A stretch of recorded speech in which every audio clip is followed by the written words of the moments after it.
Welcome, my 189 subscribers, everyone who hasn't given up on AEW yet, and everyone who still watches Rampage. So Rampage has been declining, like bad ever since the Punk debut, and they have had good cards before, but there was a point where everything was just like not made for an A show. And even when they had good matches, they still didn't feel like very important shows to watch. But tonight, we get 8 matches in a special 2-hour show. So yeah, welcome to my review of AEW Rampage Grand Slam for the September 23rd show. Let's begin. So we start off with the remains of House of Black. So that's Brody King and Buddy Matthews with Julia Hart against Darby Allin and Sting in a no DQ match. And I've seen all of like the camera footage of the ending, and that might be one of the reasons why I tuned in to like the actual show, aside from the 8 matches of course. But this one here just made it must watch. But yeah, before we get to that, this match was pretty much a car crash and a brawl. It's a no DQ match, so what did you expect? And it has Darby Allin in it. So again, what did anyone expect?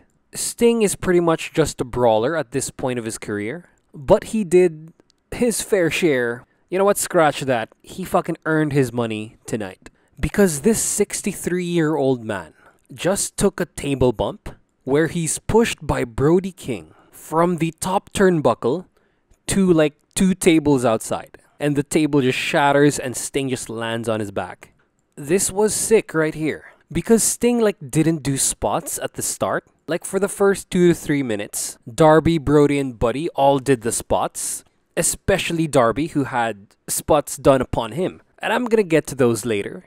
But just seeing like Sting, who's 63 years old, just do a hardcore spot, as well as kicking the shit out of these young dudes, is undeniably pretty nostalgic. For anyone who watched, of course, because I didn't watch WCW back in the day. Maybe some Impact, but yeah. And so after this, they did a pretty good job in like protecting him. And by protect, I mean by like limiting what he does after this. Because of course, he took a bump from the top turnbuckle to 2 tables outside. So yeah, they handcuffed him in the ring as they just beat the shit out of Darby. But like even before this point, Darby already took spots. Some like chops that launched him outside and he landed like on his head or something on Buddy.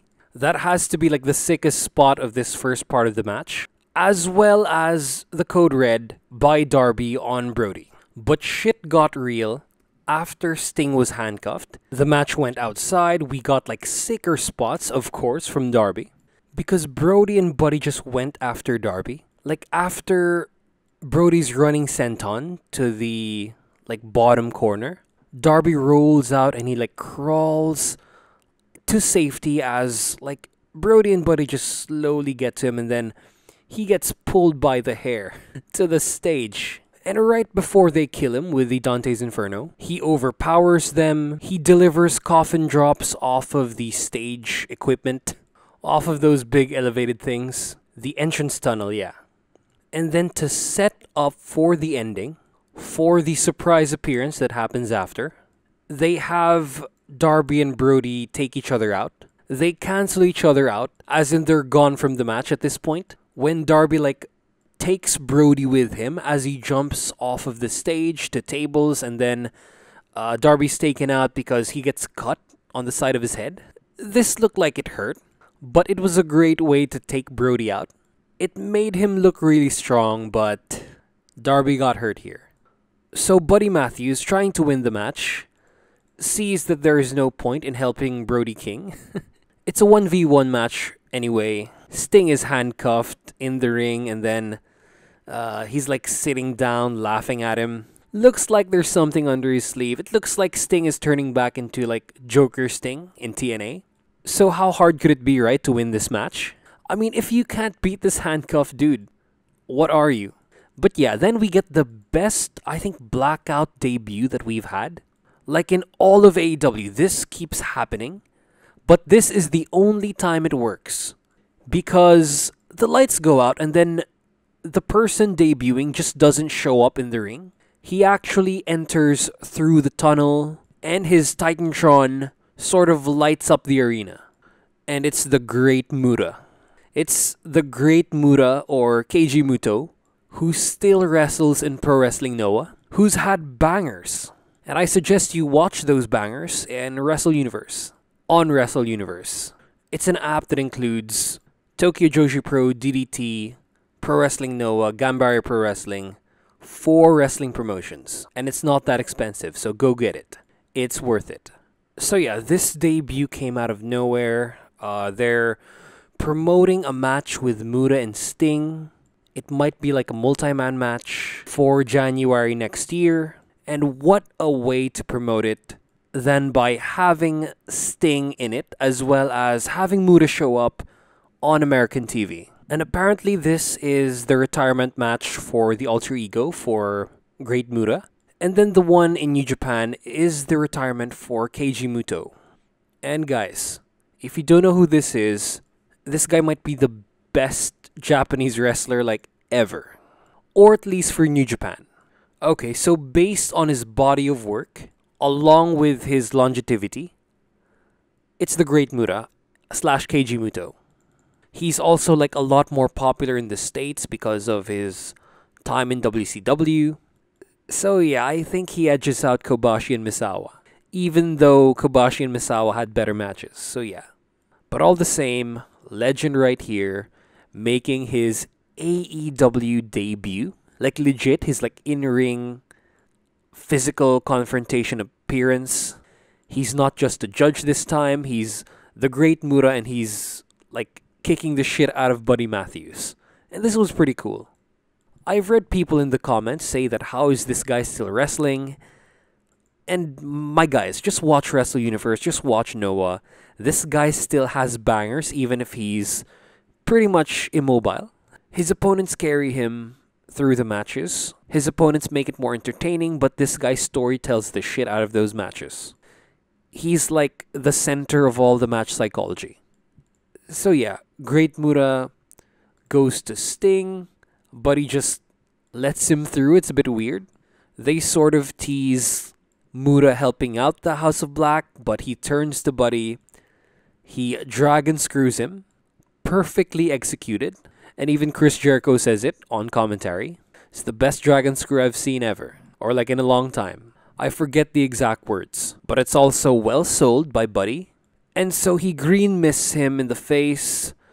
Sting then does the Scorpion Death Drop after breaking through the handcuffs. And then Julia Hart falls off. She falls off of the apron and then overshoots a table and I hope isn't hurt. And so Sting wins the match 1-2-3.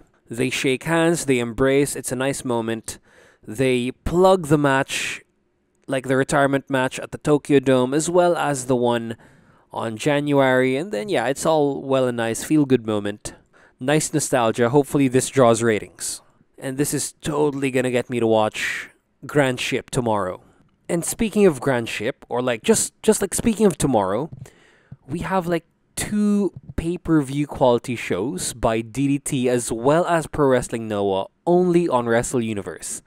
And I'm not being sponsored by them, it's just like a good deal that everyone should get. Grand Ship has 10 matches, while Who's Gonna Top has 8. And I'm gonna review Grand Ship first because it's been a long time since I haven't reviewed a Noah show. I reviewed Peter Pan last month. And I just think that Noah's card is stronger for this one. Maybe I'll just go through the Konosuke Takeshita and Yuki Ueno matches, put this on top of the Noah matches, and yeah. But we'll see what happens. Okay, so for the top spots of the match, number 3 is I really like the chop that makes Darby flip all the way to the outside. Number 2 is the coffin drop by Darby from the tunnel all the way to Buddy Matthews. And for the top 1 spot of the match, it's the Sting table bump. Nothing else tops this. The table shatters as he goes down, and this is a 63-year-old dude. So yeah, really fun match. Not much wrestling really happened. Again, it's more of a car crash, a wild brawl, a hardcore match. But it was a very well structured one. They found a way to take Sting out, give him a break after he took that crazy bump. And we had that awesome finish that sets up for like a wrestling legend's retirement match. So yeah, this is gonna be a pay-per-view undercard only match. I enjoyed it that much. I think it's better than like a lot of the matches on Dynamite. This should have been on Dynamite instead of Pac versus Orange Cassidy. And I enjoyed it more than Jericho versus Claudio. So yeah. So after this is 2.0 versus Hook and Action Bronson. And I know this is like a celebrity match. It's here to bring viewers into the show. But this is the first match where Hook struggles. 2.0 actually give him a hard time. It's like he's leveled up and he's not just squashing them. He actually like gets his ass kicked. He's actually like human and not Goldberg. And since we get to see him like wrestle longer and not just squashing someone, you can really see how like swift he is, or like how mobile he is like in the ring as a technical wrestler. He doesn't even do like dives or anything. He just like does some ground-based stuff really well. And I also like how he sells. This guy sells really well also. We're finally getting to see some character development from Hook.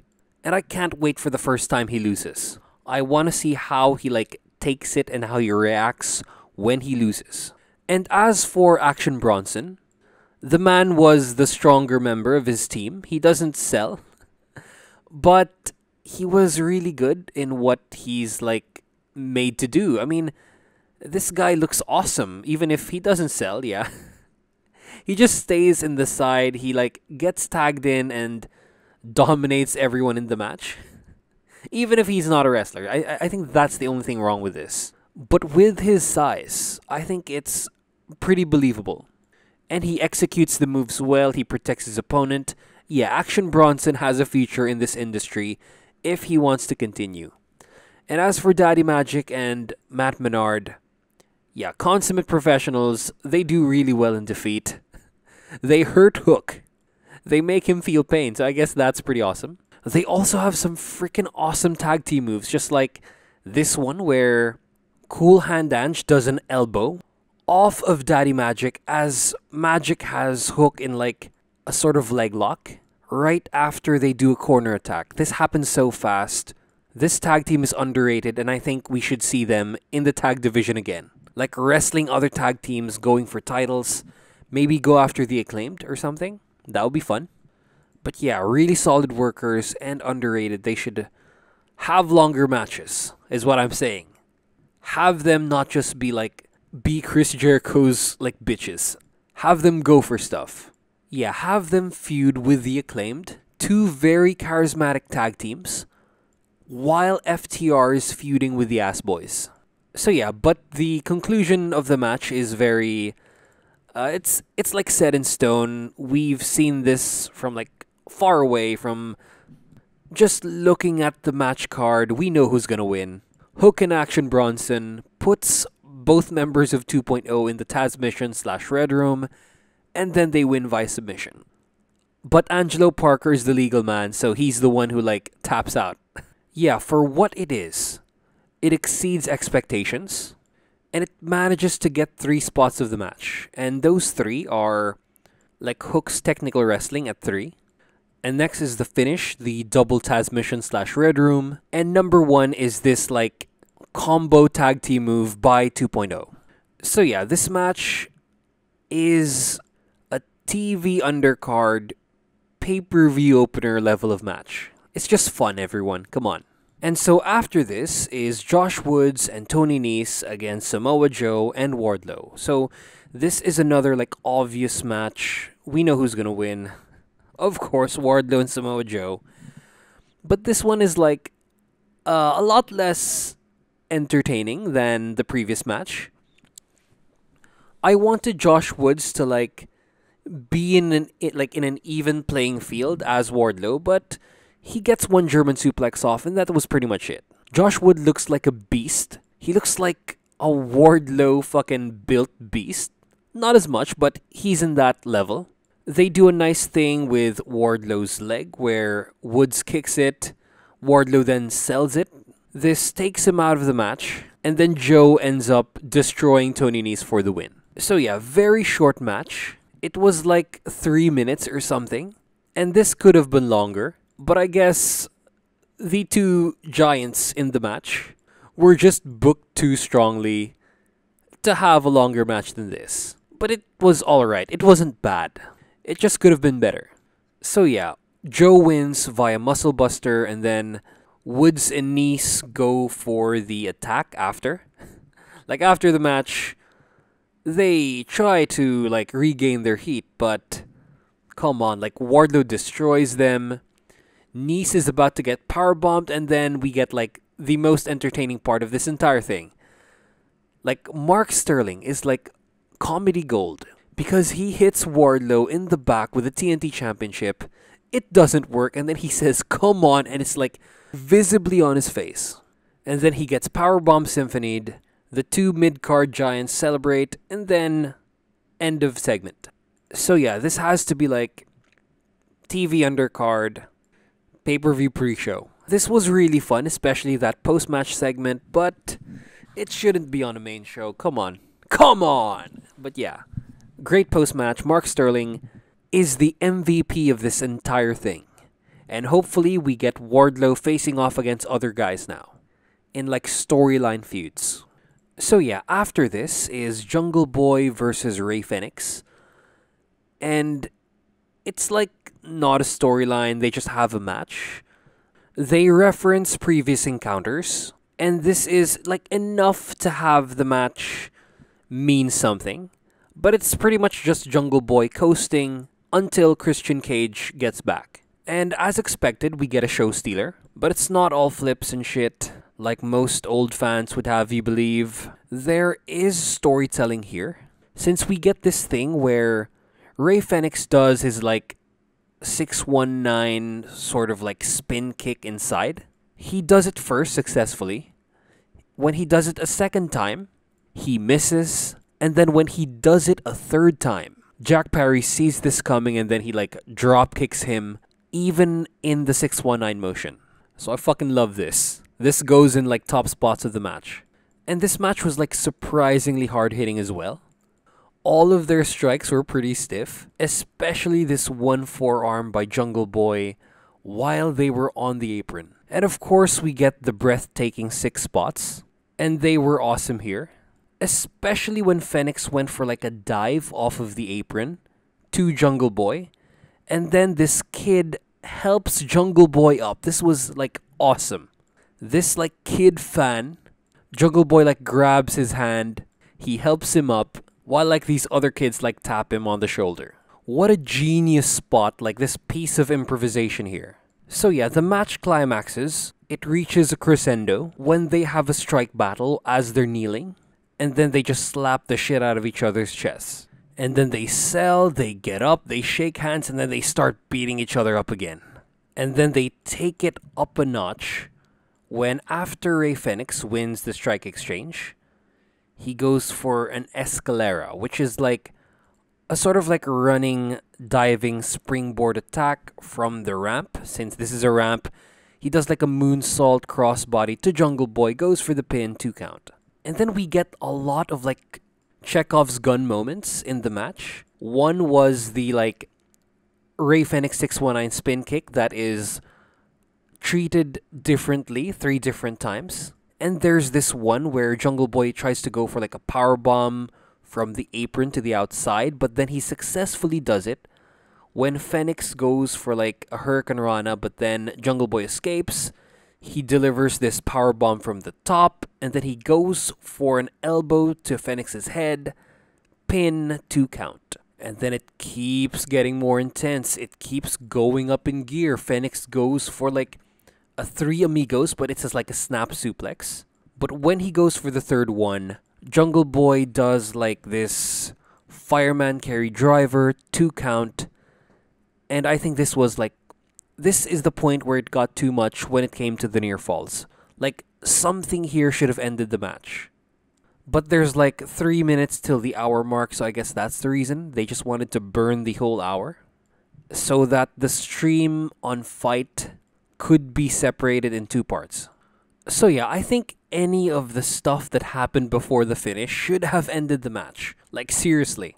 But the match ends with Jungle Boy countering a Blackfire Driver for like a flash pin win. 1, 2, 3. So the baby faces like shake each other's hands. They're still friends. There's still respect there. And then Christian Cage comes out. First hour of Rampage ends, and then I have to like click to like the second hour. I don't know how this was done on TV, but this was pretty janky on Fight. They should have just had it like as one thing.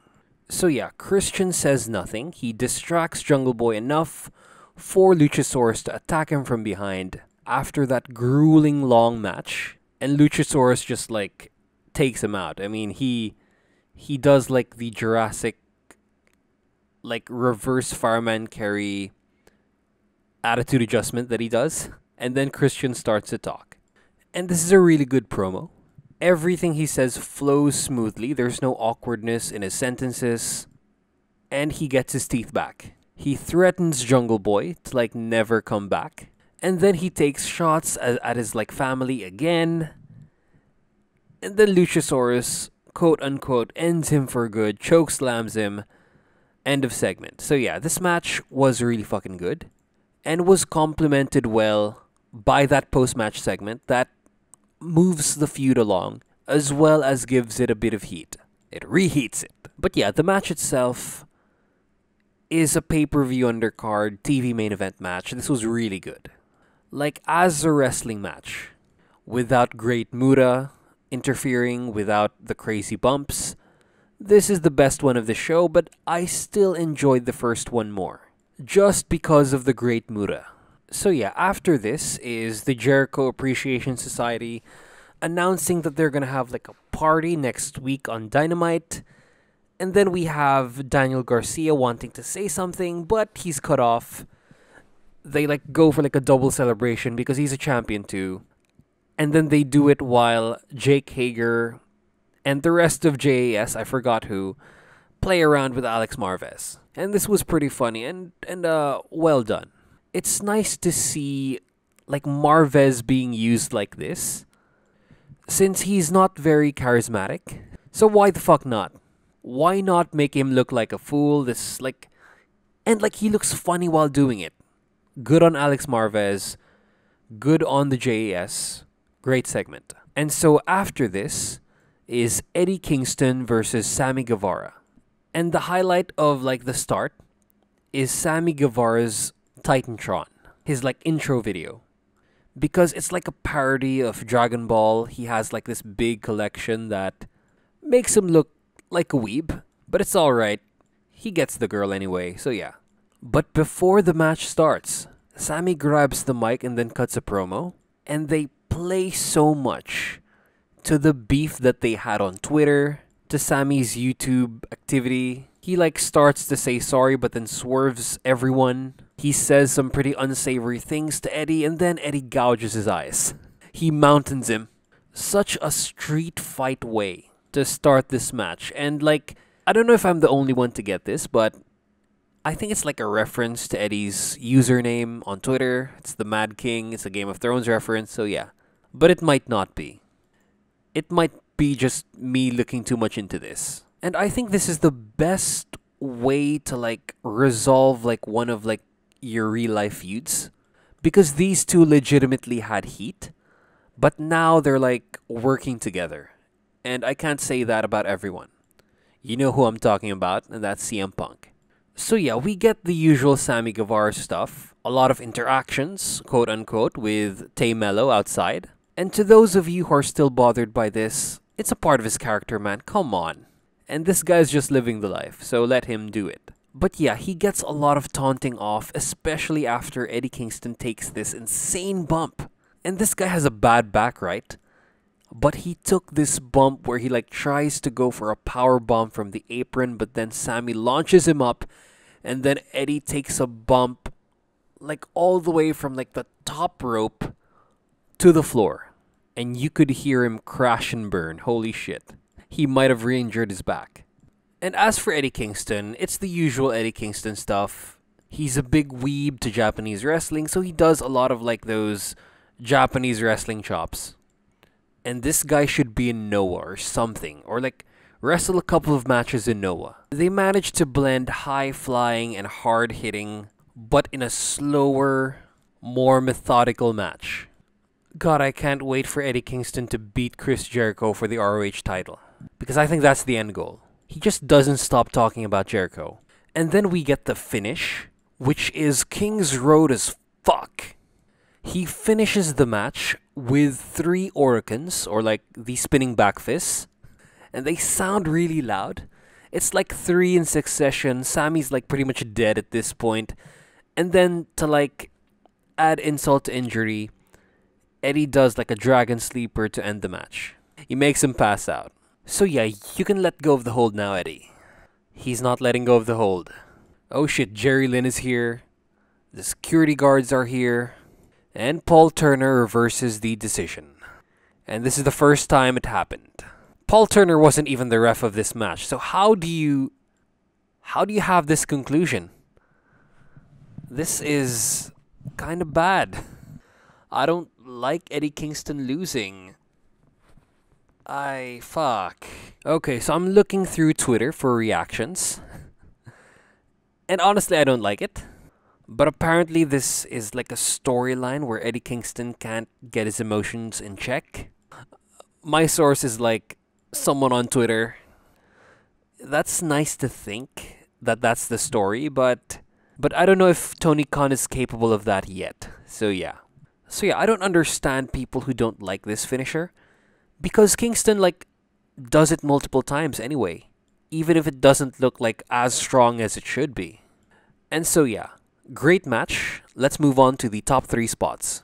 For number 3, it's the eye gouging spot. It's the spot that starts the match and sets the tone. It came after the promo, and yeah, it's like a unique way to start a match. I haven't seen this before, but it really fits Eddie Kingston and like his Mad King name. And also, of course, him being from New York and like a street fighter if he was in Def Jam.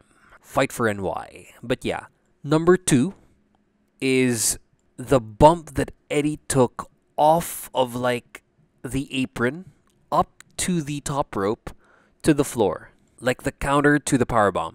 Eddie might have re-injured his back, but it's like a visually and auditorily an impactful fucking spot.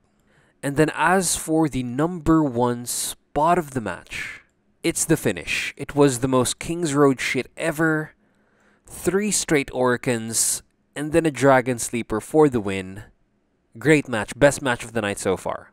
But if we factor in that ending, that kind of brings down the score a bit.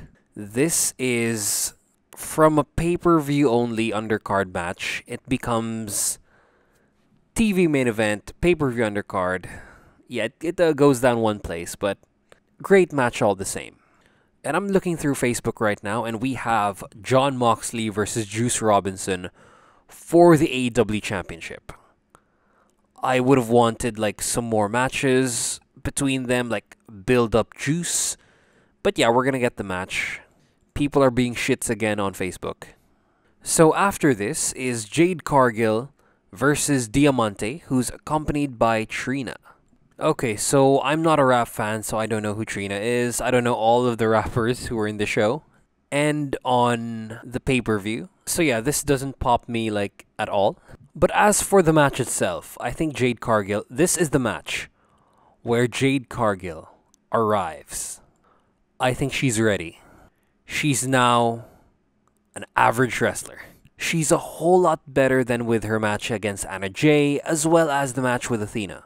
And Diamante also like made her look very good. Diamante is very agile. She's very stiff with her strikes, but she's like shorter than usual, like shorter than Athena even. And of course, she loses against Jade, but like nice performance here. And as for Jade, yeah, Jade was incredible in this match. This is like the best she's looked ever. She does like an F5 to the apron, as well as her awesome bro kicks. So yeah, Jade wins via her finisher that I forgot the name of, like the Queen Slayer? No, that's Anna Jace. The Jaded. She hits Jaded and wins the match in like 3 minutes, as she should. This is Jade's best match so far. Yeah, like, I'm very impressed. And so, this being Jade's best match, of course, Trina turns on Diamante and then joins Jade. Yeah, what an awesome match, like, relatively, for Jade. And yeah, this is like TV undercard, but like right next to the main event. The match was just too short to be like more than this. But yeah, really impressed with Jade. Nice quick match. And top 2 spots are the bro kick and the F5 to the apron. So yeah, after this is the Battle Royal. The Grand Slam Golden Ticket Battle Royal. Hangman Page enters first, but then he's attacked by like the heels. And I was pretty confused with this whole thing because I thought they were supposed to come out in blocks and they didn't. But yeah, like, this is like a new way to start the Battle Royal. It's a bit messy and confusing. And I think they Roman Reigns to Hangman. They make him seem like the underdog because like the heels attack him right away. I mean, like, isn't this how Roman Reigns used to win his matches? And I think Tony Khan was watching during this, so I think that's where he got the idea.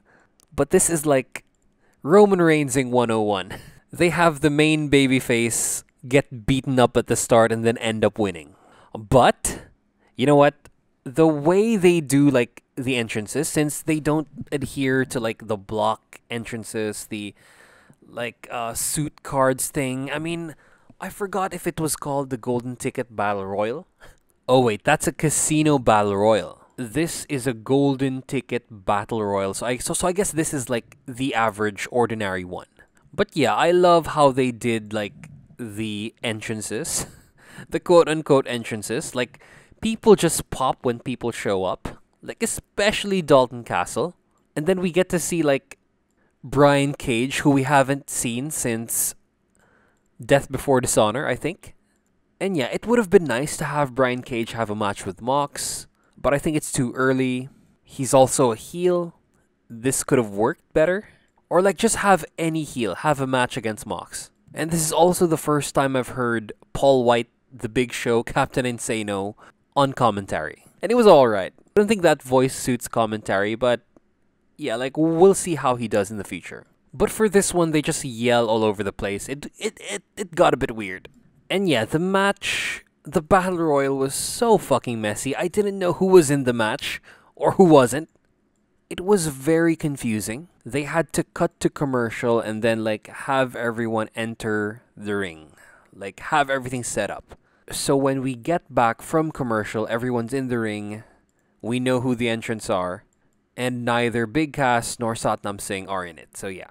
And yeah, even if they're in the ring, it was still messy as fuck. But it was pretty fun. It got everyone, including the guys from Ring of Honor, in the show. So yeah, this isn't the best match of the night. If they wanted to bring the Ring of Honor guys, just, like, bring the Embassy in with Brian Cage and that, like, tag team that I forgot the name of. Instead of having, like, a very long Battle Royal.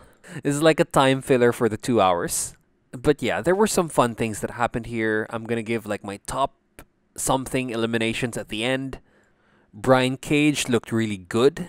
He eliminated a few people. He had, like, one of the best eliminations. And that's the Dante Martin one that looked very janky, but everything turned out okay in the end. There's also this, like, awesome spot of the match where he tries to eliminate Dalton Castle, but the boys outside catch him.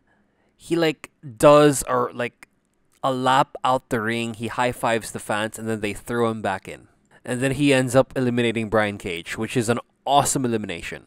Okay, so the match just cut to commercial, but some other notable eliminations that I liked are the Lance Archer eliminating Trent Beretta elimination. Nice clothesline, makes Lance Archer look good, finally, again. The part where Lee Moriarty eliminated Daniel Garcia, and then he's eliminated by Matt Hardy, that was also, like, really cool. Because it set up the feud between the two. It, like, brings him to contention because he beat Daniel Garcia somehow, even if it's just, like, an elimination. We get Matt Hardy and Private Party, like, doing a hug. They're friends now, but Matt Hardy gets eliminated. Private Party gets thrown out by like Butcher, the Blade, and Rouge. And we get some like storyline building with Rouge and Ten. Yeah, Ten's the guy, Cody Vance. Hangman Page surprisingly didn't do much at the start, but post-commercial, he gets a nice elimination when he goes for his springboard clothesline to the dude on the apron. He misses the first time, and then he immediately goes for another one, eliminating the Butcher. And the number of like fake out eliminations where they get caught in the outside becomes a bit crazy because there's so many people outside, there's so many like managers. After Penta eliminates Lance Archer, he throws Jay Lethal out to Satnam Singh, and then Singh just catches him like no effort. Visually impressive, but it's too much. And so yeah, Lethal eliminates Penta. There are now 3 of them left, and I love the Jay Lethal elimination. You know what? This match is like really fun. It's really it's candy. There's not much to like go home with. You don't learn anything much, really. It's not French New Wave or like Italian neorealism.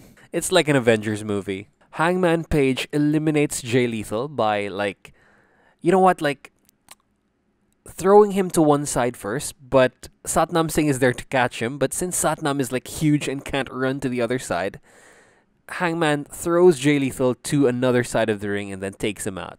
Really good. And this leaves Rouge and Hangman. The Dark Order versus the Ingo Bernable storyline. This is some nice storytelling here because Rouge is the first dude out of the tunnel to attack Hangman. And they're also in this like faction war. So this one-on-one here was a highlight of the night. Like 2 main event level talents, even if they're not that over yet. Hangman maybe, but Rouge not really yet. They have a high-speed match.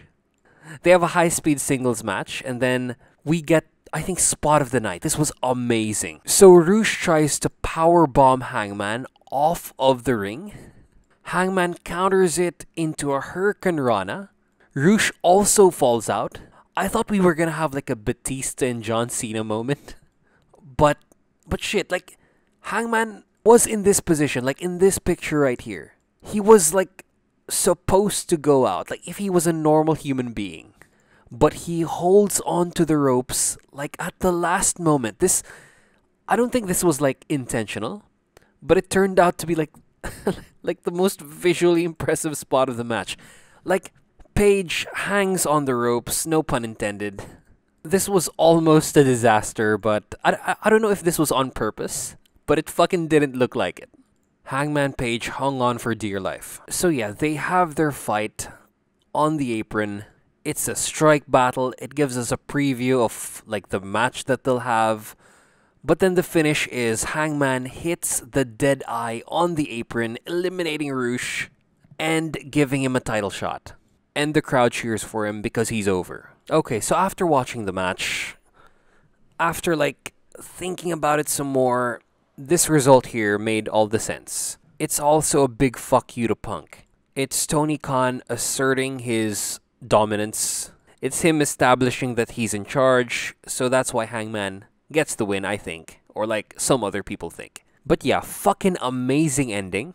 It makes up for the messy start. That almost elimination was the spot of the match.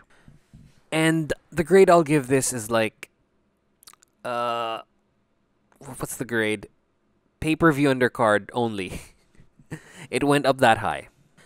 And how this plays out, I think this can play out in 2 ways. So Hangman gets his shot against Jon Moxley. He gets like attacked by Ingo Bernables. And so he like feuds with them first. Ingo Bernables will probably win. And then like he'll build himself back up to like face MJF and like win or lose. It doesn't matter. And the other route is he has a match with Mox. And then he beats him.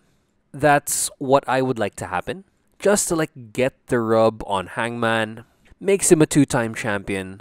And then the biggest babyface in AEW against the biggest heel in AEW. Page versus MJF. But I think the more likely outcome is the first one. Or Page could just have a match against Mox and then lose. But yeah, fun match. And this makes me want to watch Dynamite. If the feud ends up on Dynamite, as it should. Because Ingo Bernables deserved to be on TV. So after this is the lights out match between Ricky Starks and Powerhouse Hobbs. And so they have this like Rampage, customary like pre-match Mark Henry segment. And they cut good promos against each other. Like Hobbs gets it back. Like I like that how he talks. Like one side of his mouth raises. It's like a very iconic Hobbs thing now. It's like uniquely Hobbs. But Ricky Starks, of course, the better promo, dominates this segment. He's gonna close the Book of Hobbs on Powerhouse Hobbs. So that's enough talk. It's time for the main event! And so yeah, turn off the lights. And when they come back on, AEW will not be responsible for anything that occurs in this match. Click! Okay, so we start with like the entrances, of course. Powerhouse Hobbs does his usual entrance, and then Starks enters with this like art house cinematic video. Just make it like black and white and be French New Wave, come on. And so yeah, 12 minutes left on TV time when the match starts. Okay, so this starts as like a high-speed brawl. For the first minute, they go around the ring, the outside. It's a whole lot of strikes, and then just like Jungle Boy earlier, Ricky Starks does a very babyface thing. He kisses the hand of like the old lady at ringside. Smart move, very babyface, better than the one with Jungle Boy, and I think it fits Starks more because he's like a more adult gimmick. And I love that when they get back in the ring, Hobbs does the Okada neckbreaker, and then they play to his neck. So yeah, the weapons come in, and there's 10 minutes left in the match.